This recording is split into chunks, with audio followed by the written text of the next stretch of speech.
Good morning. Happy Tuesday. Today's Tuesday, right? Yeah, I think so.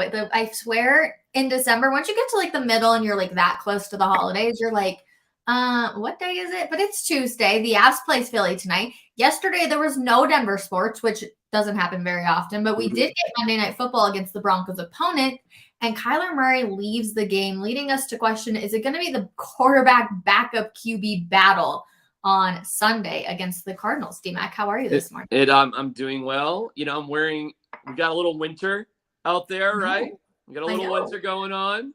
So everybody stay comfy, cozy, and get your coffee.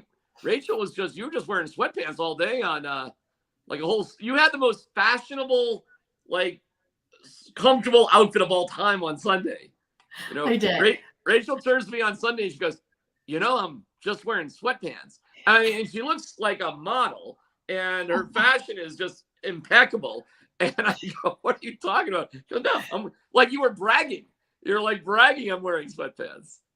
Listen, COVID taught me you don't always have to dress uncomfortable, if that makes any sense. Like, I have found ways to be stylish, and no one ever knows. Like, no one would ever have guessed that I was wearing sweatpants. Never in a million years. But I was wearing sweatpants. I was super comfortable. I was super warm. It was fantastic. So yeah. So Monday Night Football. Yeah, I mean, this is an interesting game, whether it matters or it doesn't matter. Mm-hmm. You get another one here, Rachel, where you're like, well, if you can't beat these guys, who are you ever going to beat? It feels like we've had a million of those type of games this year, right? Yeah. But here we go. I mean, they don't have Kyler Murray. It didn't feel like they put much effort against the Patriots, who are a very middling team themselves. Yep.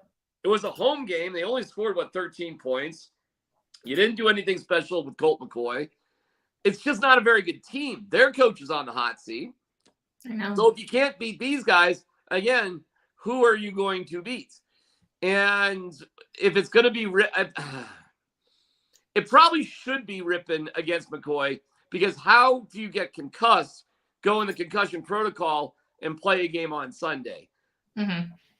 Especially with how bad it is, right? Like, he has the bump on the side of his head. Like, he's fully concussed. Like, it's very obvious when he stood up, he wasn't able to move 100%. Like, you could see it in his eyes. Like, all of those things. He clearly has a concussion.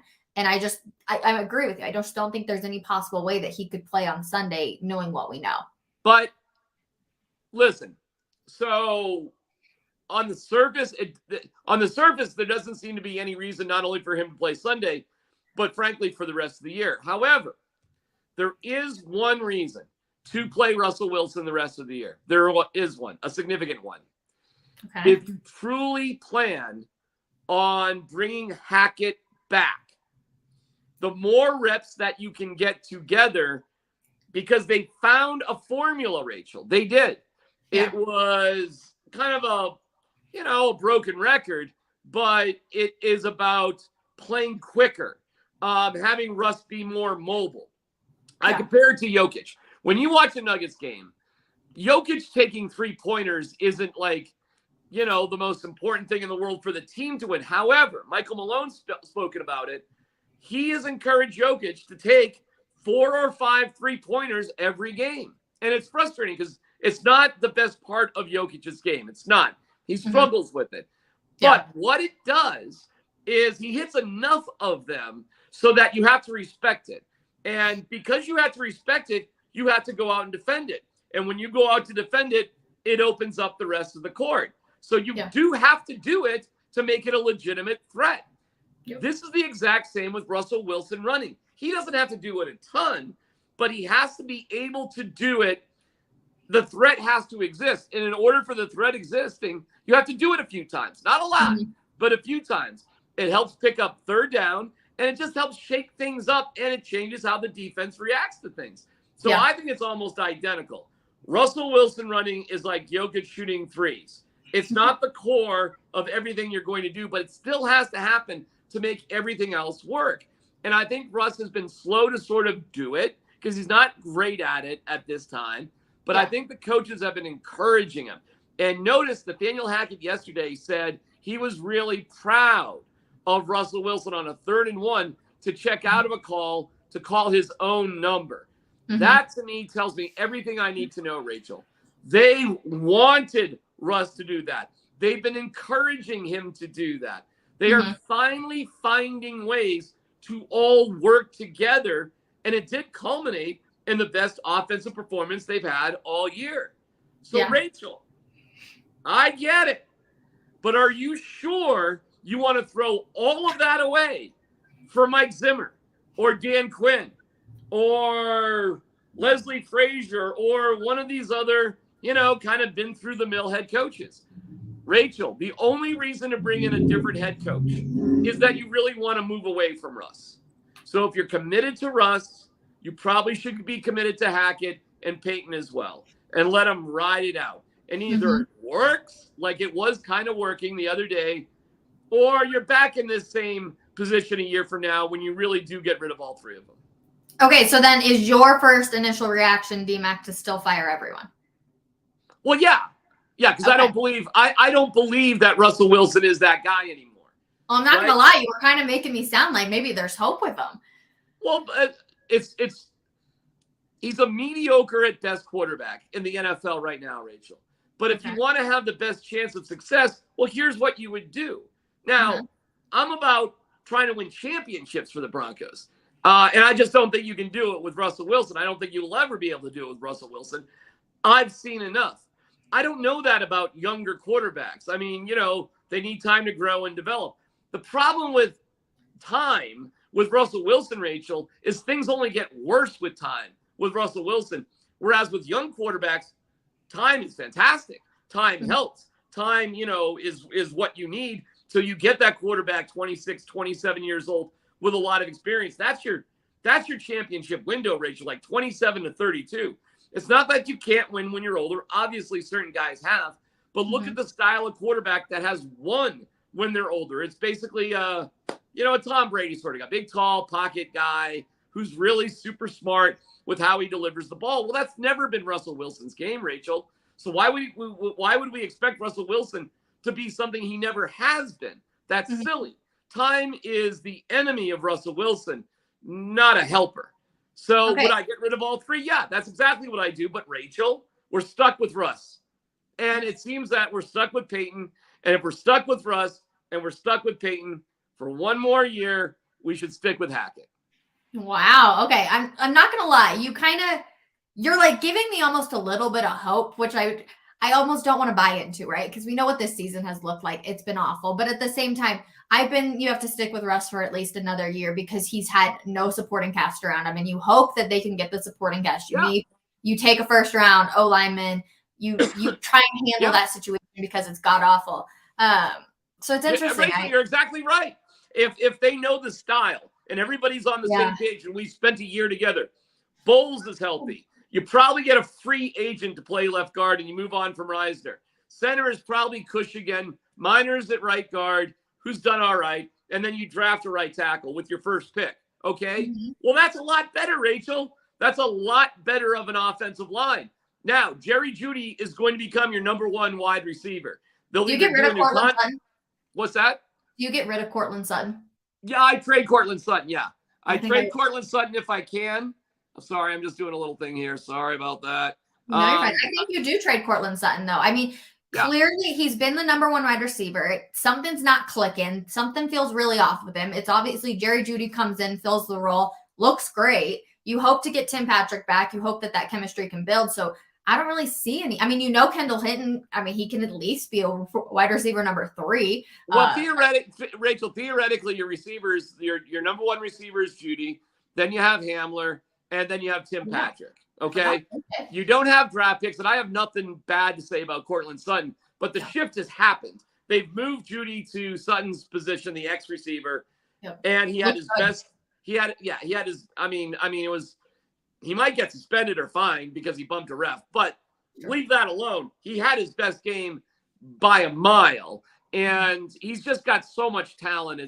It's ridiculous. So, listen, you don't have to trade Cortland Sutton, but you probably could get some draft value for him. So I would probably do it because you still need to build so many other things. And Cortland Sutton's just, unfortunately, Rach, he's just never really quite been the same. He doesn't create separation.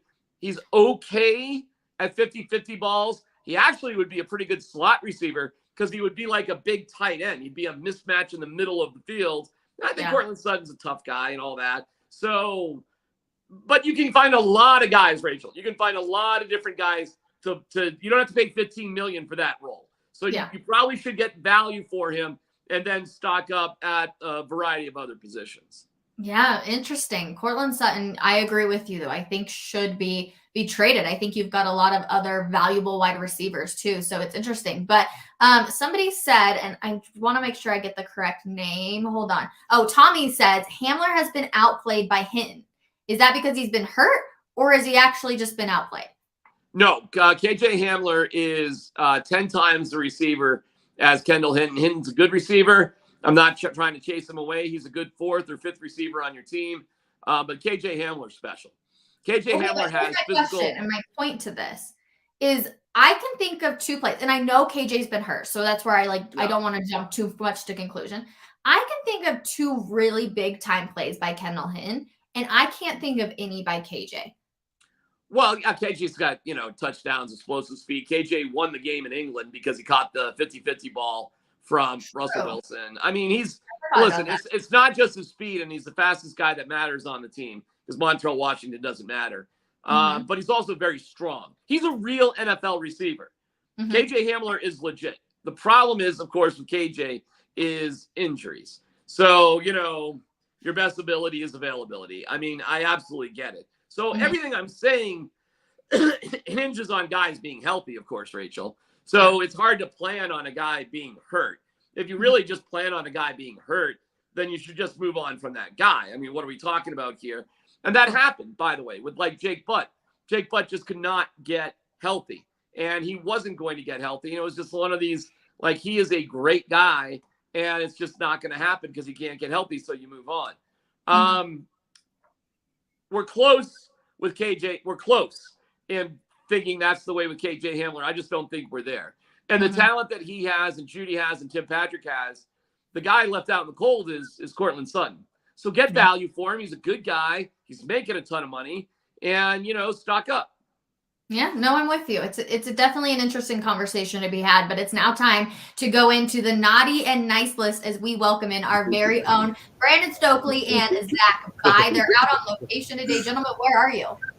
We are up in Westminster at the PGA Superstore. It's like a mall for golfers, and we're excited to be here. So you both fit in quite well up there then? Yes. Some more so than others. I was out there for the fan golf tour. I know, Stoke. I know. Actually, that day was so much fun, you guys. But we were just talking about, and we're going to get to your naughty and nice list, but we were just talking about, do you trade Courtland Sutton? Because Jerry, obviously, he moves to the outside. He looks really good. KJ, you got Kendall Hinton. You're going to have Tim Patrick back. Do you get rid of Courtland Sutton? You'd have to trade that contract. You'd have to find someone that's willing to take on that contract. Like if it was just easy peasy, apples and apples, then yeah, sure. But they paid him, what is it, $60 million or something like that? How much guaranteed? 20 something? Yes, yeah. I think it's high 20s. So you probably just stuck this year and next year with the guarantees on the contract, I would think, right? Yeah. And then you say, okay, who are you going to replace Sutton with? It might just be more beneficial to keep him because I don't know what you'd get in return. It might be more about getting rid of that contract than it's cheaper to keep him. Cheaper to keep her, and then also him. What are you getting back in return? It'd probably be just to get out of the contract. So yeah, I don't know. I'm with you. I think you're right. Like, what are you going to get in return? You're not going to get. I don't think you're going to get a big return for him. So at that point, you say, is it even worth it? And you probably say it's probably not. You keep him for another year at least. Does he go down on the list though? Because he was wide receiver number 1. He was supposed to be. Does he move down when Patrick returns? Jerry Jeudy seems to be number 1 right now. Well, I don't know about that. I think, we'll see how that plays out next offseason, next training camp. Got a long ways to go. I remember in training camp, we're looking around, we're saying, well, Jerry Judy's not even on starting right now. Right. The next thing you know, receivers are hurt all over the place. And he's, ever since he's been healthy, he started every single football game. So sometimes these things kind of work themselves out. and we'll see who the new offensive coordinator is, new head coach. We're assuming that's going to happen. So what this offense looks like. So I think that's so far down the road. You kind of worry about that when we get there. You two are both just on we need to figure out who our next head coach is going to be. But we want to get into the naughty and nice from last week. And then I've got another question for you. A theory of DMAX, we shall say. So who's on the naughty or nice list? Wait, did you say DMAC has a theory? I know. Let's go. I'll go naughty and nice list. I'll just go with the obvious. Jerry Jeudy has had a extremely disappointing career as a Denver Bronco. Let's just face the facts. He's the 15th overall pick. He's the highest drafted wide receiver ever in this history of this organization. And he had 6 total touchdowns in 3 years heading into Sunday. And then he pops for 3 of them. It wasn't the greatest game ever played. I think it was 73 yards receiving. That probably happened with 28 other wide receivers this past week in the NFL. But he needed it in the big way, getting in the end zone, man. This offense needs touchdowns. And for him to go for 50% of his career total, which he put up in 36 games, to have 3 touchdowns in 1 game, he's got to be at the top of the nice list. I like it. Well, that's a good one. Now, for me, I'll go naughty. And it's Jerry Jeudy. Can you beat naughty and nice? Oh, wow. It's Jerry Jeudy. You can't throw the shoulder into the referee like that. Take your helmet off. I mean, unbelievable, right? So he was very, very naughty. He got lucky he didn't get kicked out of the game. Can't believe shoulder check the ref? Are you kidding me? I grazed the ref's fingernail, and he kicked me out of the football game. This guy shoulder checks the ref, takes his helmet off, is screaming all over the place, and he doesn't even get a flag. Unbelievable. So he was very, very naughty and very, very lucky he didn't get booted from that football game. Wait, Stoke, I thought you were just giving him a high five. I thought it was just yeah, football. That's what I was trying to do. I was just trying to give him, say, good no call, ref. Good job. Way to go. You look good. Working out. Yeah. Yes, that's what I was doing. He didn't buy it. Stoke, does that just mean that this is such an undisciplined football team? Like, as a wide receiver who has played in the NFL, you know not to touch a ref at any cause, right? So does this just show kind of how undisciplined this team is, that the fact that your star wide receiver right now goes out and does such a stupid mistake? Well, I don't think I'm the right person to ask that question. So I've Are you telling me you did quite a few of those things? I did it one time, and I lost my cool and my composure there, and I got booted out of the football game. So sometimes that happens. Would you have said you were undisciplined? I'm probably not the right person to ask that question. I think. Yeah, but at least, listen, at least Jeudy cared. At least there's some sort of passion. I mean, I'm sure you cared or you were frustrated. At least there's some emotion. It feels like it's an emotional game, and I'm glad there's somebody out there that's feeling that fire. And you're losing 27-0 or whatever it was at that point. I mean, it was a disaster game. So at least there's one dude. It wasn't the right thing. You can't do it again. But I'll take the passion. I will. And then he scored 3 touchdowns after it. So I'm glad he didn't get booted out. Yeah, I'm glad he didn't get booted out, because we get to we got to see a flash that we've waited a long time to see. But Rachel, I'll answer your question. Yes, it was undisciplined. He was out of control. I mean, it wasn't a split-second moment either. He took his helmet off, went on a march, on a beeline to the official, bumped him. PJ Locke tries to calm him down. He's like, get the F off me. Like, he was completely out of his mind there for a second. And you have to ask, was Jeudy so frustrated because the Broncos were down 27 points, or was Jeudy frustrated because at that point in the game he wasn't targeted yet? He was not featured in the first quarter and a half. So that's where I think the frustration was lying. He's like, yo, I'm super talented. Why is Kendall Hinton targeted 5 times in the first quarter and a half and I can't get a look? That's why I think he was losing his mind.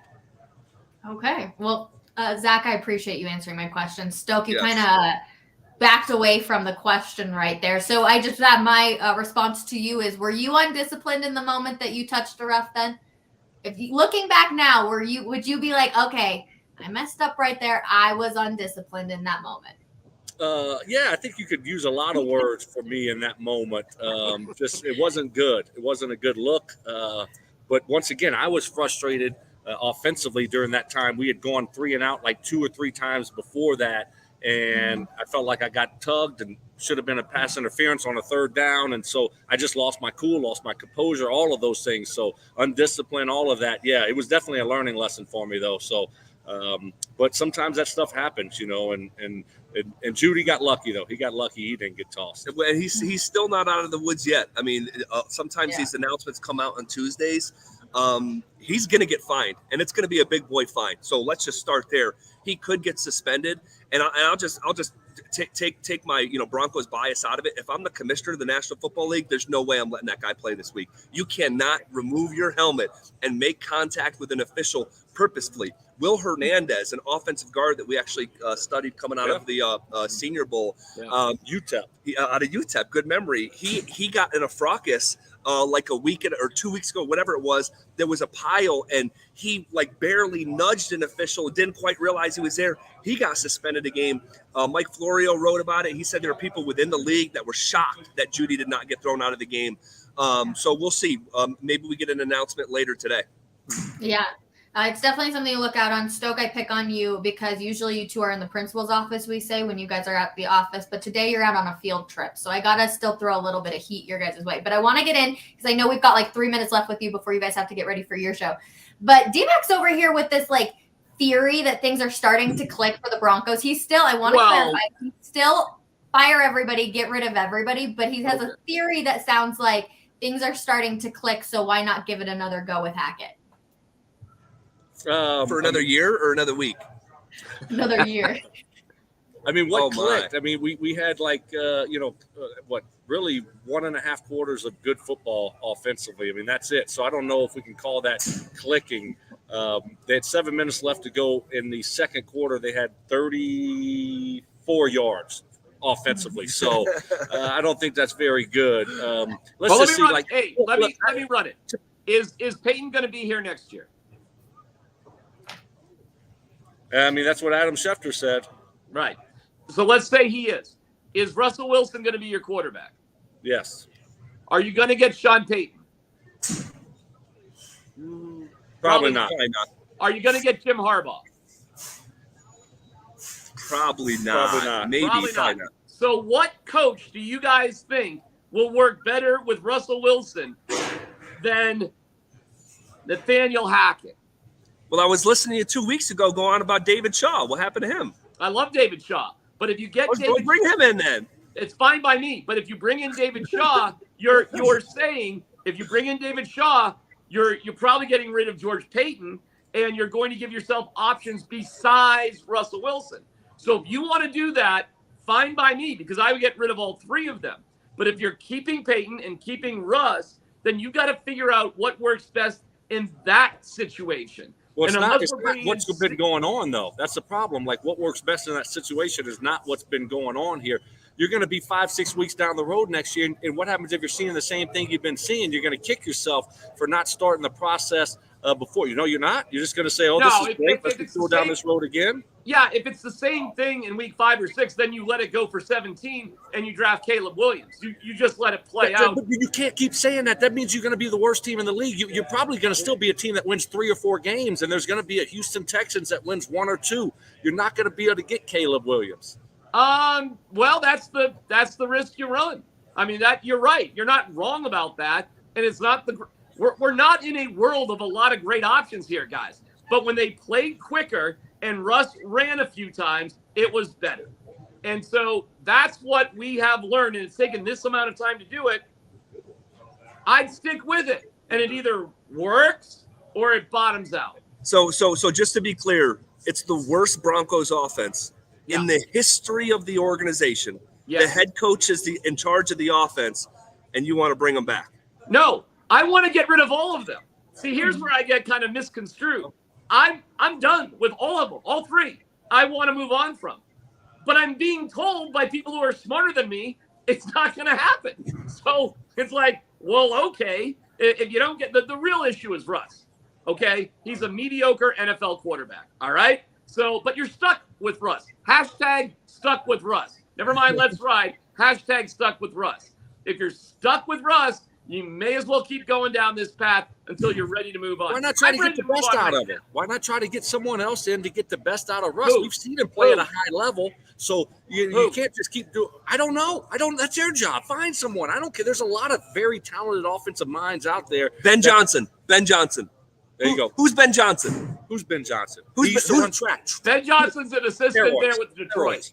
He's the offensive coordinator of the Detroit Lions, who made Jared Goff a real quarterback and one of the highest scoring offenses of this generation. You want a name? There's one. Yeah, so you want a first-time head coach to be the head coach for the 4th time in a row. I want to try something other than Nathaniel Hackett. You asked for a name, I just gave you one. I got it. But I'm going under the assumption they're going to go with an experienced head coach. Hey, Zach, you want to run it back 4 times in a row with a guy that's going to have other options besides Russell Wilson? Sign me up, because I'm over it.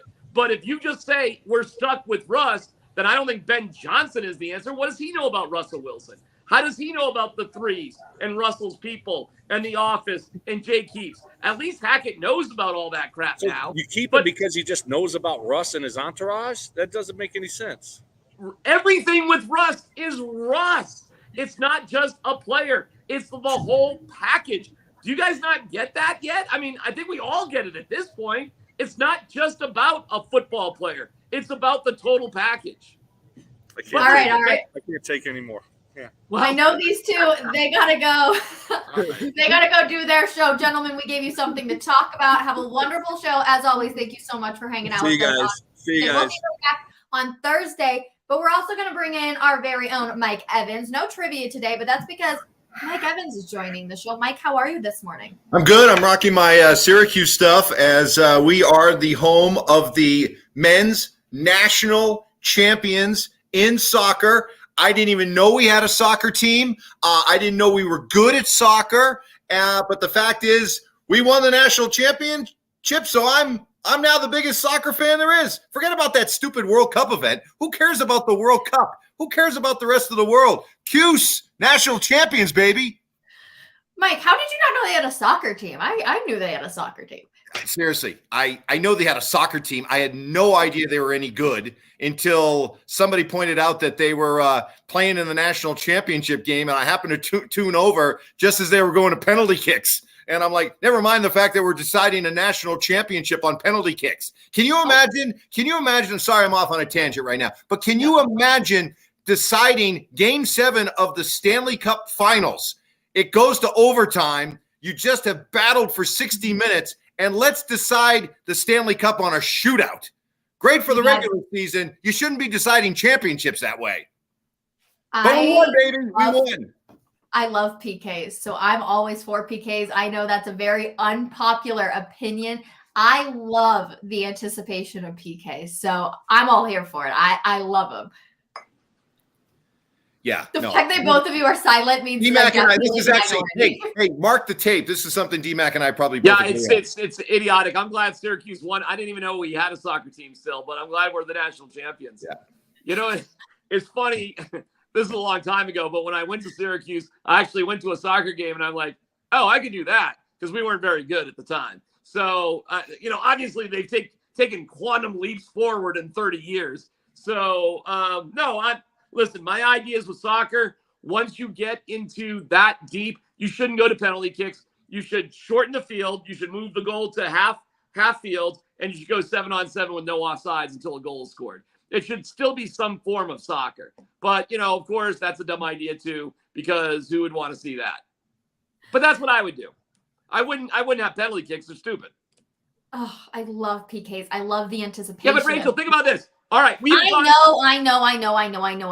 It's not the actual way you settle the game, yada, yada, yada. I still love them, okay? But Rachel, the guys in front of you have battled for 60 minutes. They have battled their heart out for 60 minutes. Now it's your time as a goalie to be like, you know what, you guys, I got each other's backs. I got this. It's my time to shine. I love them. But I know it's not popular pitch. Don't you think it'd be interesting if they shortened the field and went 7-on-7 with no offsides? It would be very interesting, but I don't know if you can just completely get rid of offsides in that situation. 7-on-7. They're so used to it. It's like almost muscle memory of you have to know where the ball is and you have to know where the last defender is, etc. You both are overthinking this thing. One of the best things about Stanley Cup hockey is the idea of the 3 or 4 overtime game where guys are absolutely dragging themselves around the ice at the end of the game. And I would love to see these soccer players who don't exactly show some of the toughest intestinal fortitude sometimes actually be forced to go play real soccer deep into overtime and drag their bodies around the field. And we'll see who the last one standing is. Great. At least you're deciding it, playing the game. But I think what's hard with soccer, and then I promise everybody we're going to move on because we do need to talk about some more hockey with the Avs playing the Flyers tonight. But with soccer, you have substitutions, right? So like if we're going to do it, you only get a certain amount depending on like what level you're on. So you can't ask somebody, he'd be like, hey, you're going to play 75 minutes. And then all of a sudden you got to go into like another hour and a half game because you don't have the substitutions. Rachel, and Mike, one of the stupidest rules of soccer is limiting substitutions. It's super dumb. You should have substitutions. So strategic. It's dumb. You should have substitutions on the fly. That's what they have in high school soccer, by the way. You can come in and out of the game, as many times as you want. You can't substitute on the fly. You got to wait for a dead ball. But in high school, you can make subs anytime you want. It's just a better form of the sport. So you should just have an area, just like hockey, you come into, you go out on the fly, or you have too many men on the pitch or whatever. It would make soccer much more interesting and much more strategic.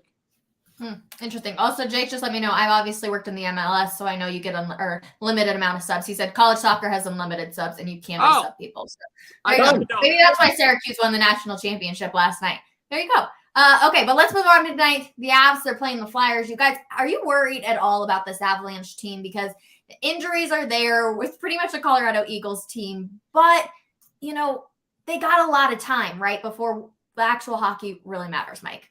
I have zero concerns about the Avalanche right now in terms of, look, it early on in the season, you saw a bunch of guys, their best guys. They took on the responsibility. They were still riding the high of winning the cup, and they took on the responsibility of, hey, I'll carry this team. And you saw that from McKinnon and Makar and Rantanen. Eventually, the long grind that is the big 82-game schedule settles in, and these guys just can't keep up that pace. I don't want them to keep up that kind of pace. I want them to be somewhat fresh for the playoffs. So I think what you're seeing is a team that's kind of settled into the idea that, hey, we're just going to have to kind of tread water for a while, maybe try to win differently. You've seen the last couple of games. They've gotten a point in a shootout.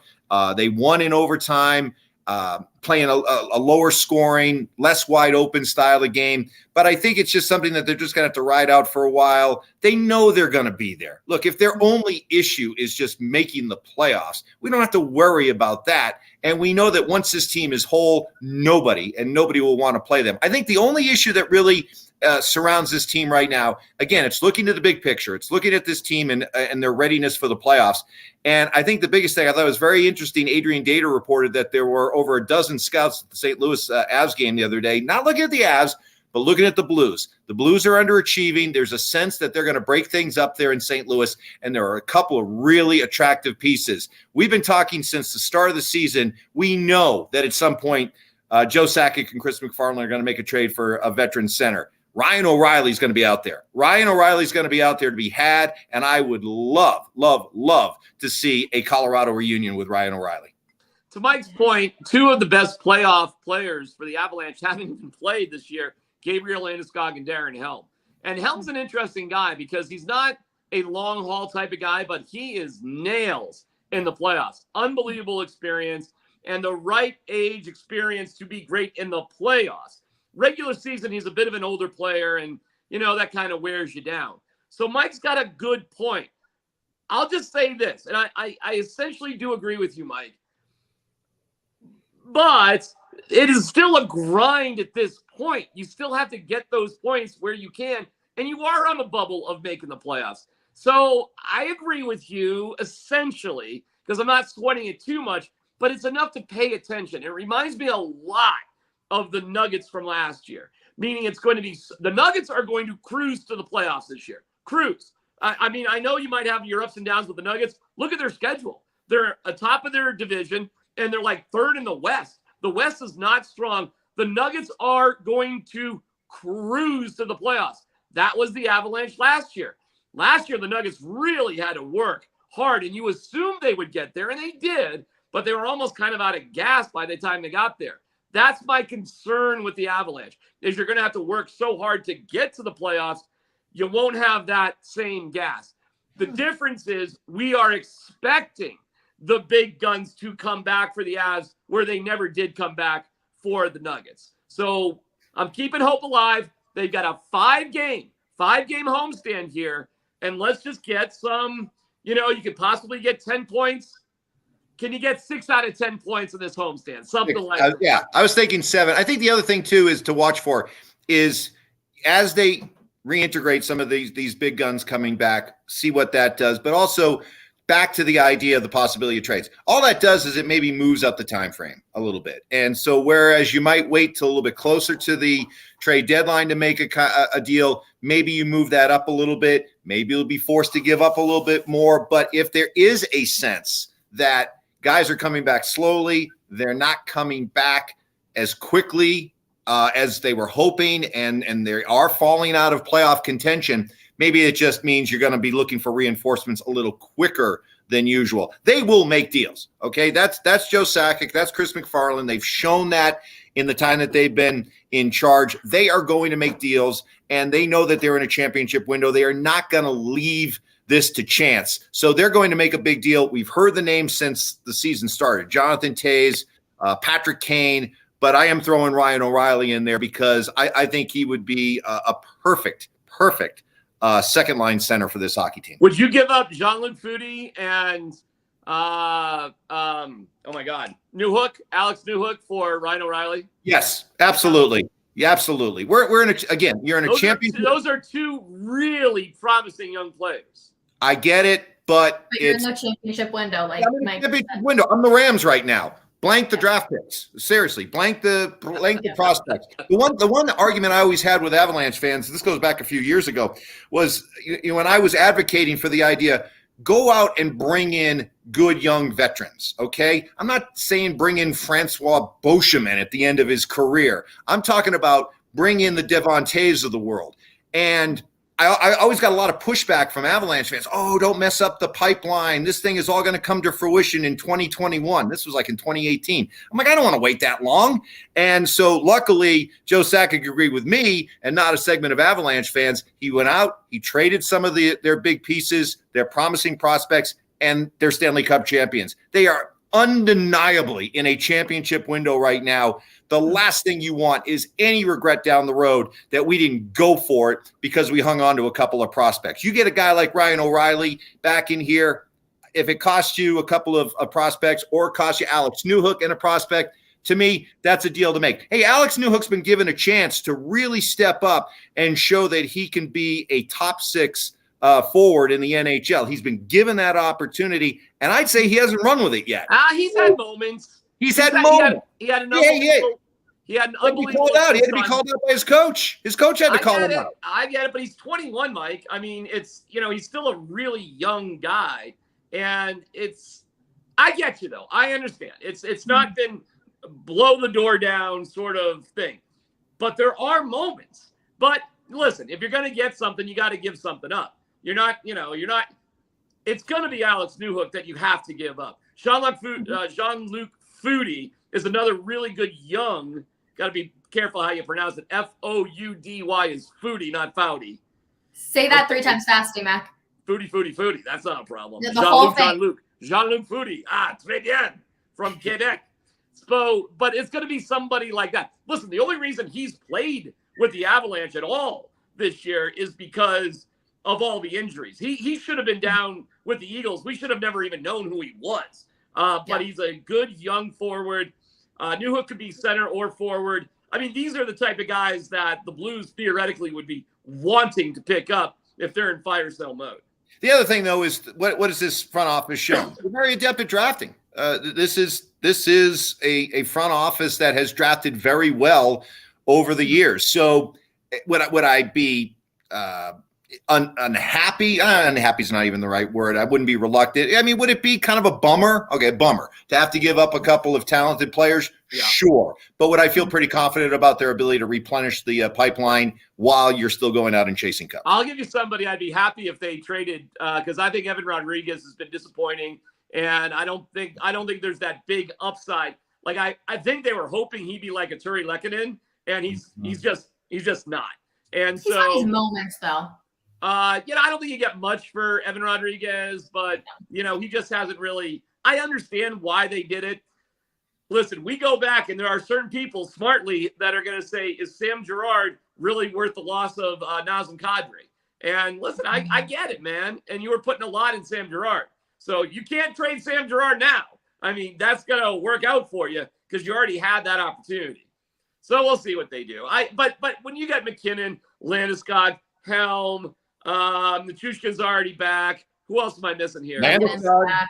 Yeah, I mean, listen, we're talking about some of the best players in the NHL. So you're ultimately right. Getting the Avalanche made four player personnel changes at the deadline last year, who were all really important for them at some point. So we got a long way to go here. I'm with you, Mike. Yep. Okay. Well, I do want to move back into the Broncos because we don't get Mike Evans on here very often. And Mike, we love having you on. What's your ideal situation when it comes to this Broncos team? Do they blow everyone out? Are you wanting to keep Russ? Are you wanting to keep Peyton? Like, where do you sit on this?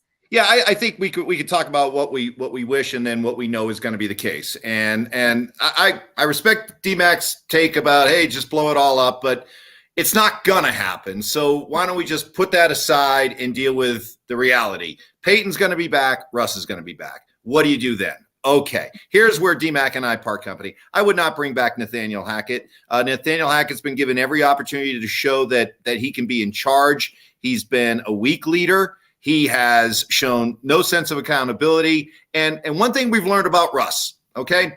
Russ just doesn't see things. He doesn't see his world the way we see it. And this is not a guy who's just going to stare in the mirror and get all self-reflective after the season is over and just sit and say, man, I was awful this year and I got to change some things. And you know what? Maybe Pete Carroll was right all along. And maybe the way they treated me in Seattle was the way I should have been treated all along. And boy, it took this year, but hey, I realize it. I'll go back and I'll make the changes. I'll go back to being that guy. I'll be open to playing that kind of offense. He's not going to do that. So you have to have somebody who's going to come in and demand it of him.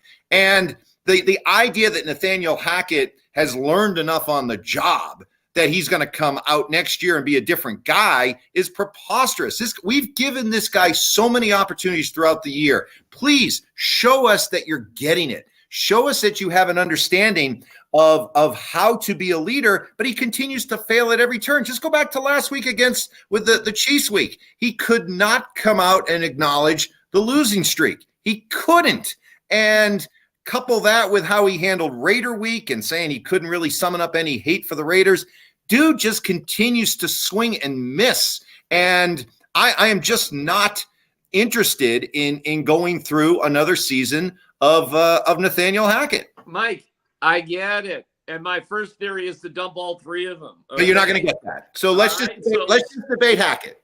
But the problem is you are suggesting getting a coach who is somewhat confrontational with Russ. Yes. Bevel, gone.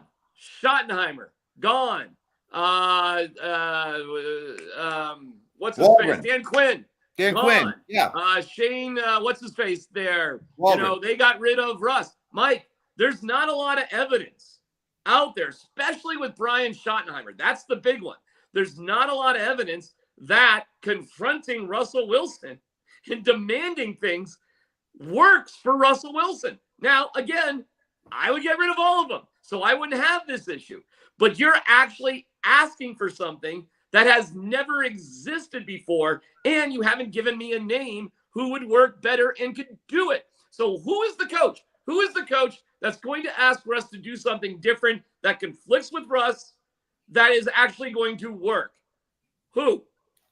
Let's talk about Dan Quinn. Let's talk about Frank Reich. Let's talk about coaches who have been out there before. And here's where you're missing the boat here on Russell Wilson. For the first time in his career, Russell Wilson doesn't have anything to stand on when it comes to saying, hey, I'm not going to listen to you. I'm not going to listen to you. But and what are you going to do? Mike? What are you going to do about it? You just said here's he's the thing. not willing to change. You just said it. So what makes you think he's going to change now? Because you have no choice. He's going to be here. So you better bring in somebody who at least has a head coaching background, at least has the mentality that he's proven in the past to at least stand up to players. And here's what you have at your disposal if you're this new coach. For the first time, Russell Wilson, you can play the heavy with Russell Wilson. And what's he going to do about it? In Seattle, you tried to play the heavy with him and he demanded out and he was able to get out. Yeah. And he was able to get his way here in Denver. If you play that game now with Russ, what's Russ going to do? You now have the wherewithal to go to Russ and say, all right, you don't want to do what we're telling you to do? Here's what we're going to do. Russ, you're still going to get your money. That's fine. You're going to be embarrassed. You're not going to play. You're going to be on the sideline. Okay. You're going to be on the sideline. And you know what? Because of the very good relationship that teams have with the broadcast partners that broadcast their games, we're going to make sure that at least 6 to 8 times during the game, you are shown standing there on the sideline. So for a guy who professes to be all about team, all about winning, he's told Mark Schlereth in the past his ultimate goal is to go down as the greatest winning quarterback of all time. How do you hit this guy where it matters most? You publicly embarrass him. Mike's over here advocating for bullying. Yeah, right. Bullying, yeah. You have no evidence that will work. None.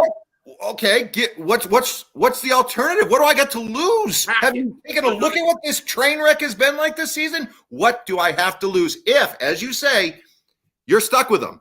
If he's not going anywhere, you are in a position to play hardball with Russell Wilson like nobody's ever been in a position to play hardball with Russ. Mike, I get it. I'm all for competition, and I was advocating for Baker Mayfield to be here. So you're preaching to the choir.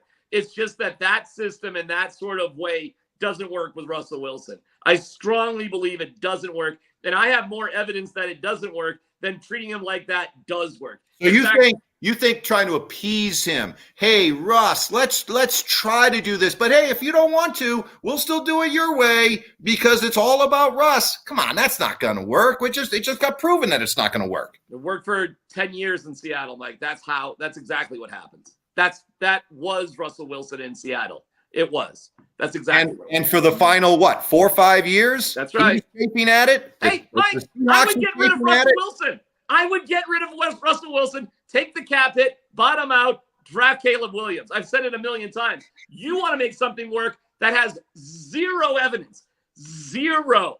I think you would want to – it sounds like you want to move on from Russell Wilson too, actually. So it sounds like you're ready to just dump Russ too. No, I'm not. Actually, here's how I look at it. I look at keeping Russ is a potential win-win because it's a win from the standpoint that if you keep sending him out there and he doesn't change – and it's not going to be any better than it is right now, you got a chance to tank with Russell Wilson. Yes. Or you got the possibility, hey, I think I heard your partner, Wolfie, in the afternoon say he thinks Hackett comes back, Russ comes back, Russ is the comeback player of the year, and they're in the playoffs. You got other people who believe that Russell Wilson is still salvageable. So you know what? You bring Russell Wilson back, it could be a win-win either way. Right. So keep Hackett. No, because he. But Mike, you just said it. No, I said Russ is salvageable, possibly, but not with Hackett as the guy in charge. Wait, can we go back to the fact that you just called Derek Wolfie? Wolfie, yeah, we're tight like that. Okay, I love it. I had to interrupt because we are after 45 minutes. And this conversation could go on. It's like a hockey thing. It's like a hockey thing. You give everybody a hockey nickname, okay? Wolfie. Wolf is Wolfie or Wolfer? Wolfie. Wait, D-Mac, I dare you as soon as the show starts this morning to say, Wolfie, what's going on? Or something around those lines to down the drive. Do it. Rachie, no problem. Perfect. I love it. Okay. We know this conversation could go on for an hour, which is why, Mike, I'm going to invite you back later this week. We'll talk about it off the air. Thank you so much for hanging out with us for the last 45 minutes, everybody. Always a blast. Appreciate your comments. In fact, it did spark a conversation we're going to have tomorrow. So make sure you come back 10:30 a.m. We'll see you guys then. Bye, everybody.